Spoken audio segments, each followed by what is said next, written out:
नमस्कार, आप देख रहे हैं यूट्यूब चैनल जी गुरुजी। आज हम पढ़ेंगे कक्षा 9वीं विषय संस्कृत का 9वां पाठा रघुवंशम अर्थात पाठ 9 रघुवंश। रघुवंश के बारे में पढ़ेंगे। इनके रचनाकार हैं कालिदास और रघुवंश जो है कालिदास द्वारा रचित महाकाव्य से लिया गया है।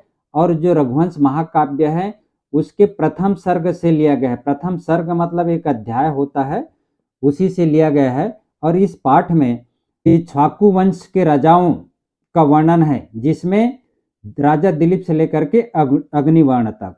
क्योंकि कालिदास जी के बारे में आप लोगों को बता रहा हूं कि कालिदास जी संस्कृत साहित्य के महान कवि हैं और इन्होंने 7 ग्रंथ लिखे हैं। ये 7 साहित्य लिखे हैं, जिसमें से 2 महाकाव्य हैं इनके, 4 जो है नाटक हैं और 1 खंड काव्य है मेघदूत। तो इस प्रकार इन्होंने 7 ग्रंथ लिखे हैं या 7 साहित्य लिखे हैं। तो इन्हीं के बारे में हम आज पढ़ेंगे। पहला श्लोक देखिए। वैवस्वतो मनुर्नाम मानिनियो मनीषी नाम आसीन मही छिताम आद्य प्रणव छंद समाम इव। वैवस्त का अर्थ होता है जो उनके कुल का नाम है। मनुर नाम मतलब मनु नामक राजा। मानिनियो मतलब होता है सम्मानी। मनीषी नाम मतलब होता है मनीषी से मनीषी नाम बना है विद्वानों में। मही छिताम का अर्थ होता है राजाओं में। मही मतलब होता है राजा, मही से मही छिताम बना है। और यहाँ पर जब इसका संधि विच्छेद करेंगे तो मही छिताम धन आद्य। आद्य मतलब होता है पहले या प्रथम। और प्रणव का अर्थ होता है ओंकार। जैसे हम लोग कोई मंत्र पढ़ते हैं तो वहाँ ओम से शुरू होता है, जैसे ओम भूर्भुवः स्वः तत्सवितुर्वरेण्यम, उसी प्रकार ओम त्र्यंबकम। ये जो है। और छंद साम इसका अर्थ होता है वेद मंत्र।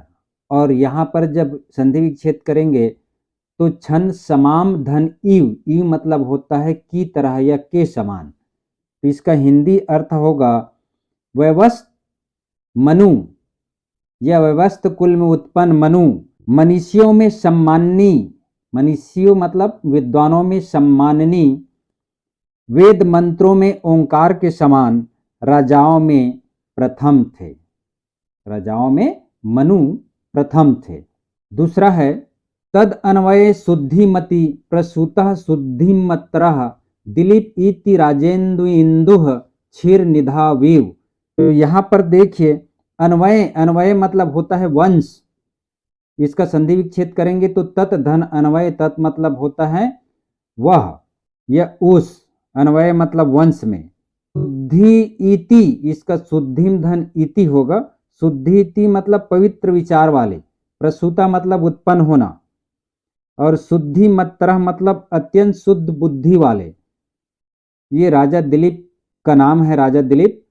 और राजेंदु इंदु तो राजाओं में। इंदु का अर्थ होता है, यहाँ पर संधि विच्छेद करेंगे तो चंद्रमा। इंदु मतलब चंद्रमा। और क्षीर निधा वीव, क्षीर निधा मतलब होता है क्षीर सागर। निधा मतलब सागर और क्षीर मतलब क्षीर। और ईव मतलब के समान। तो क्षीर सागर में उत्पन्न चंद्रमा की भांति उस पवित्र विचार वाले, शुद्धिमती मतलब पवित्र विचार वाले, रघुवंश में अत्यंत पवित्र बुद्धि वाले राजाओं में चंद्रमा के समान राजा दिलीप उत्पन्न हुए।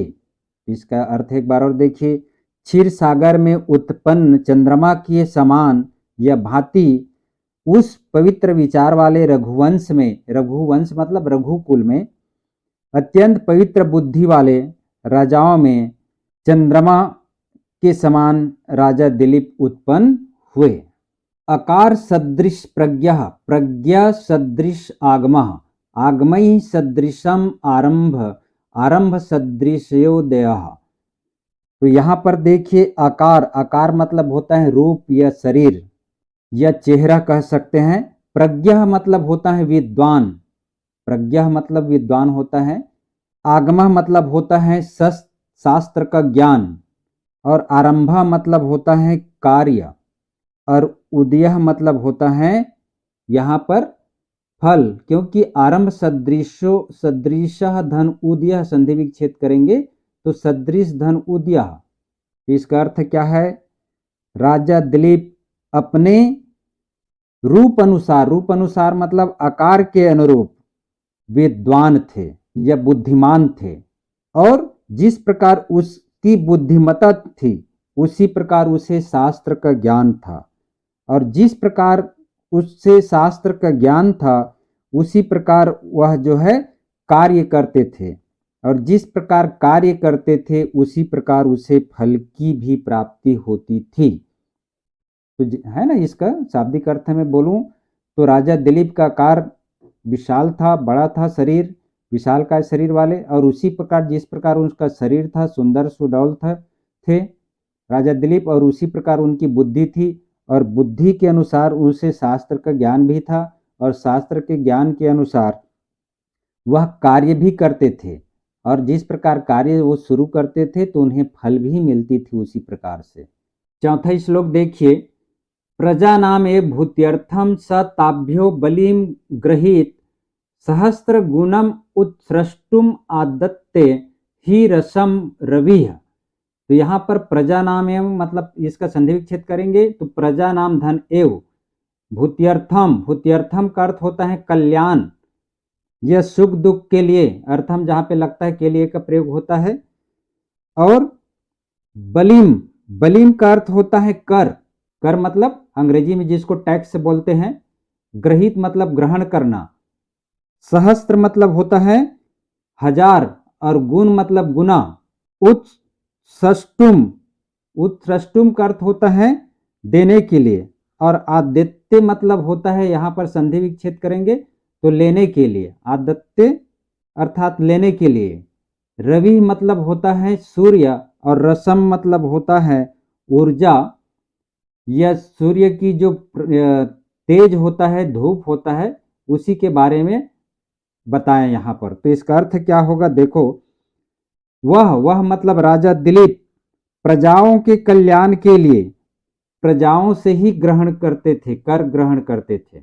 जिस प्रकार सूर्य समुद्र से जल अवशोषित करते हैं, जल अवशोषित मतलब जानते हो धूप जो है, ज़्यादा धूप होता है तो समुद्र का जल या नदी तालाब का जल वाष्प बन करके ऊपर उड़ता है, तो उसी को बोल रहे हैं जिस प्रकार सूर्य पृथ्वी से जल ग्रहण करता है और उसे हजार गुना करके वर्षा के रूप में पृथ्वी को ही वापस लौटाते हैं।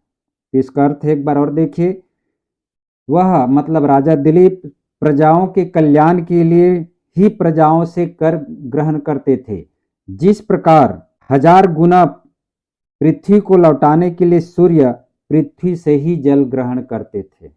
पांचवा श्लोक देखिए, प्रजा नाम विनयाद धनात् रक्षणाद भरणादपि स पिता पितर इस्तसाम केवलम जन्म हेत्वा।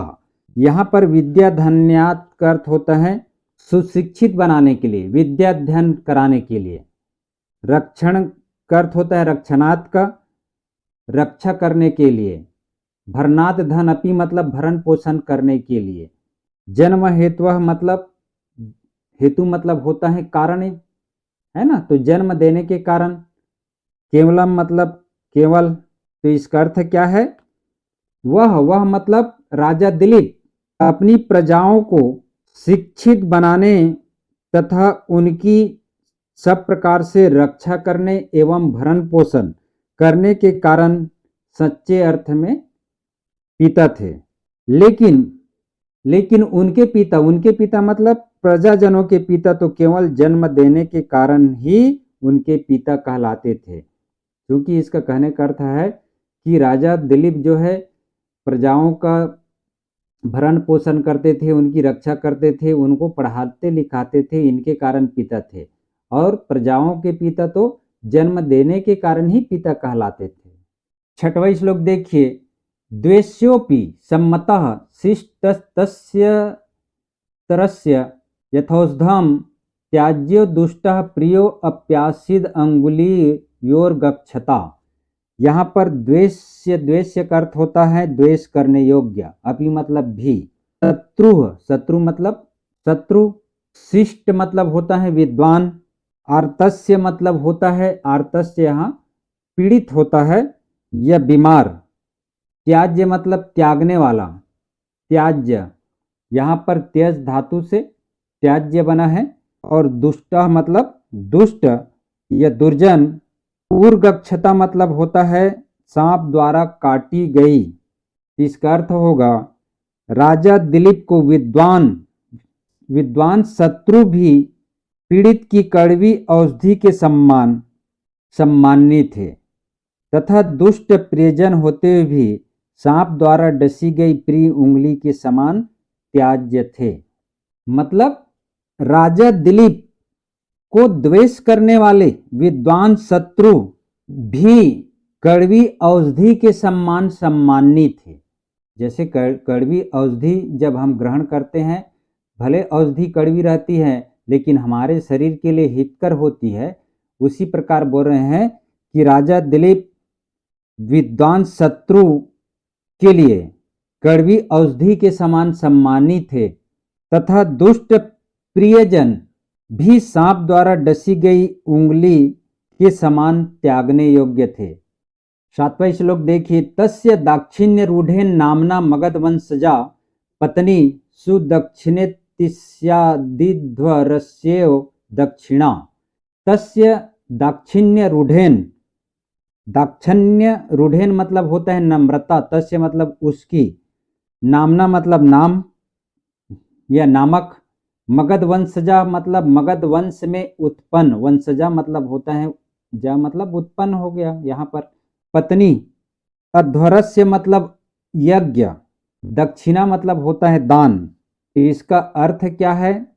मगध नामक नम्रता जनित वंश में उत्पन्न, अर्थात मगध नामक नम्रता जनित वंश में उत्पन्न उनकी पत्नी, जिनकी पत्नी राजा दिलीप की, सुदक्षिणा यज्ञ की दक्षिणा के समान थी।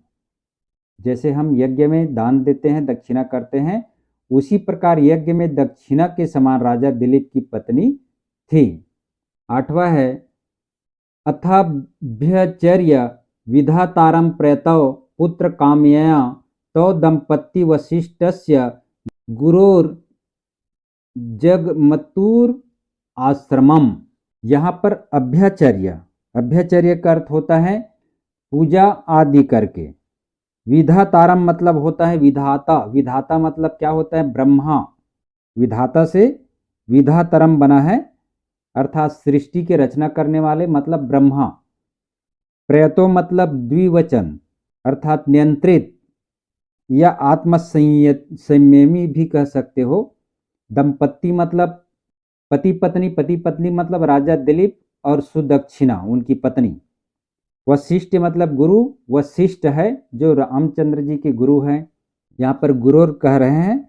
और जगमतु मतलब गए, आश्रम मतलब आश्रम। तो इसका हिंदी अर्थ क्या होगा? पुत्र की कामना से नियंत्रित वे दोनों राजा दिलीप और पत्नी सुदक्षिणा ने सृष्टि के रचनाकार अर्थात ब्रह्मा जी की पूजा करके गुरु वशिष्ठ के आश्रम में गए।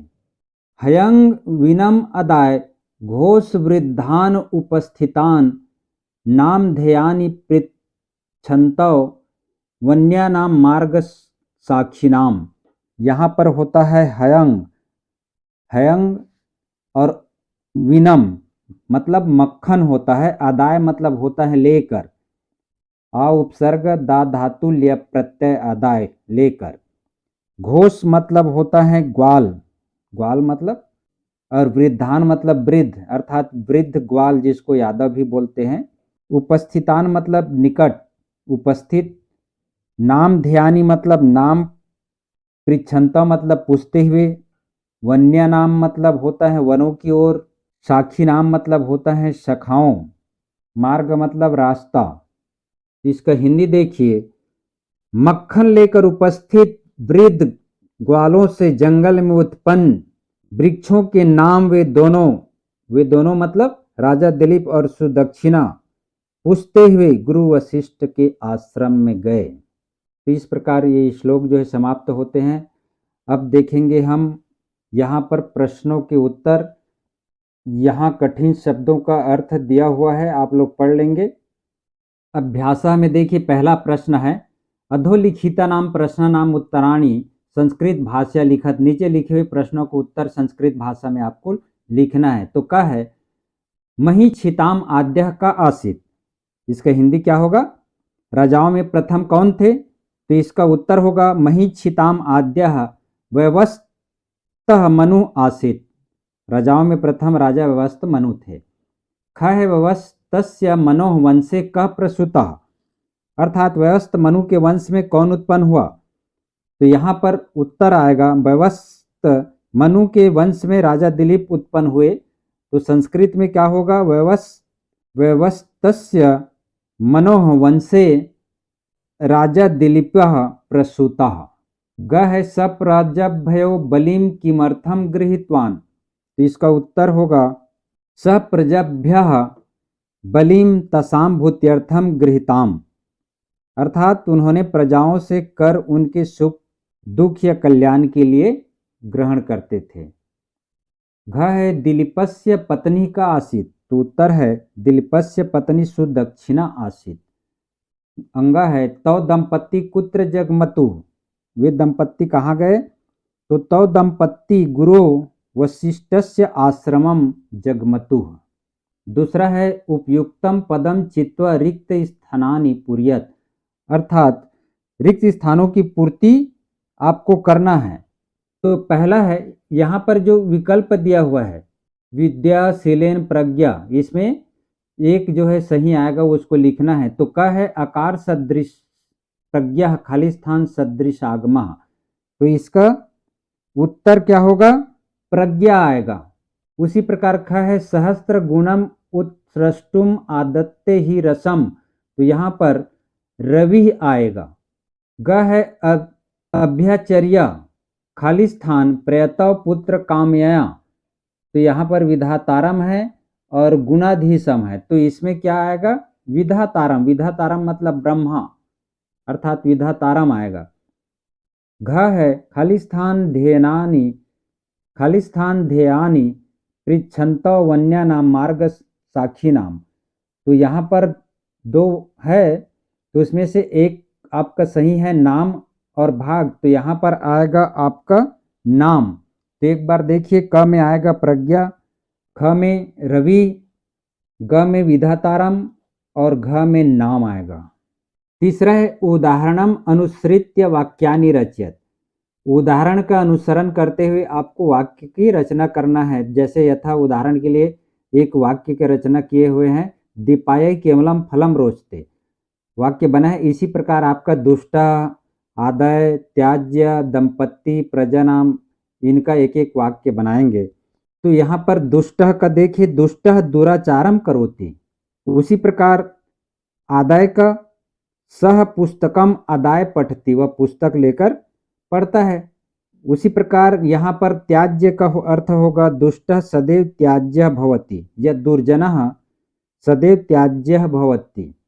उसी प्रकार घ है दंपत्ति का, तो इसका अर्थ होगा तौ दंपत्ति उद्यानम गच्छता या हट्टम गच्छता भी लिख सकते हैं। प्रजा नाम, तो प्रजा नाम सेवा नृप धर्म भवति या राजधर्म भवति। तो इस प्रकार से आप जो है और अन्य उदाहरण भी बना सकते हैं, लेकिन आपका वाक्य सही होना चाहिए। मैं एक एक उदाहरण यहाँ पर बताया हूँ। तो चौथा देखिए संधिम विच्छेदम कुरुत, अर्थात संधिकरण भी करना है और विच्छेद भी करना है, दोनों करना है। अलग अलग यहाँ पर दिया हुआ है, जैसे यहाँ पर दिया है संधिकरण करना है, संधि बनाना है, उसी प्रकार यहाँ पर आपको विच्छेद करना है अर्थात अलग करना है। तो मरुन नाम, मनुर नाम का जब संधि विच्छेद करेंगे तो मनुह धन नाम विसर्ग संधि। उसी प्रकार राजेंद्रेन्दु, तो राजेंदुह धन इंदुह विसर्ग संधि। फिर है सुदक्षिणेत्यासित, इसका संधि विच्छेद करेंगे तो सुदक्षिणा धन इति धन आसित, तो सुदक्षिणा धन इति में आपका गुण स्वर संधि होगी और इति धन आसित में यण स्वर संधि होगी यहाँ पे। फिर है पितर इस तसाम, तो पितरह धन तसाम विसर्ग संधि। अब यहाँ पर इसको जोड़ना है, आपको संधिकरण करना है। शिष्टः धनतस्य धन आर्तस्य, तो क्या बनेगा शिष्टतस्यार्तस्य, उसी प्रकार अध्वरस्य धन एव, अध्वरस्येव वृद्धि स्वर संधि। फिर है यहाँ पर गुरु धन जगमतु धन आश्रमम, तो गुरुर जगमतुर आश्रमम। पांचवा है अधोलिखिता नाम पदा नाम पर्याय पदम लिखत, नीचे लिखे हुए पदों का पर्याय, पर्याय पद मतलब पर्यायवाची शब्द लिखना है। जैसे इंदु, इंदु को क्या बोलते हैं? चंद्रमा लिख सकते हो, या शशि भी लिख सकते हो। प्रज्ञा, प्रज्ञा मतलब बुद्धि होता है, तो यहाँ पर मति को भी बोलते हैं प्रज्ञा। दुष्टः, दुष्टः का पर्यायवाची है दुर्जनः। पत्नी का भार्या, अध्वरः का यज्ञः, और विधाता मतलब ब्रह्मा। तो इस प्रकार से आप पर्यायवाची एक एक लिख सकते हैं या लिखेंगे। छठवा है श्लोका नाम भावार्थम मातृभाषा लिखत। ये जो श्लोक है उनको अपनी मातृभाषा में लिखना है, क्योंकि यहाँ पर अन्वय है। अन्वय मतलब आगे पीछे था, उसको जो अनुवाद है उसके अनुसार क्रम से जमा करके लिखे हैं, तो अन्वय है। अब इसको आप लोग वहाँ पढ़े हैं पाठ में, उसी के अनुसार इसका अर्थ लिख सकते हैं। जैसे मनीषी नाम माननीय, वैवस्वता नाम मनुः, छंदसाम प्रणवः इव महिक्षिताम आद्य आसीत। अर्थात विद्वानों के सम्मानी व्यवस्थ मनु वेदों में ओंकार के समान राजाओं में प्रथम थे। उसी प्रकार दूसरा है शुद्धिमति तद अन्वय शुद्धिमत्रः दिलीप इति राजेंद्र, राजेंद्र क्षीर निधव इंदु इव प्रसूता। अर्थात व्यवस्थ मनु के उस पवित्र वंश में अति पवित्र दिलीप नामक श्रेष्ठ राजा क्षीर सागर में चंद्रमा के समान उत्पन्न हुए। तो इस प्रकार आप जो है बना सकते हैं, हिंदी में भी लिखा हुआ है। यहीं समाप्त करता हूँ इस पाठ को, और हम मिल लेंगे आगामी पाठ में। तो वीडियो को देखते रहिए, लाइक सब्सक्राइब एवं शेयर जरूर कीजिएगा। धन्यवाद।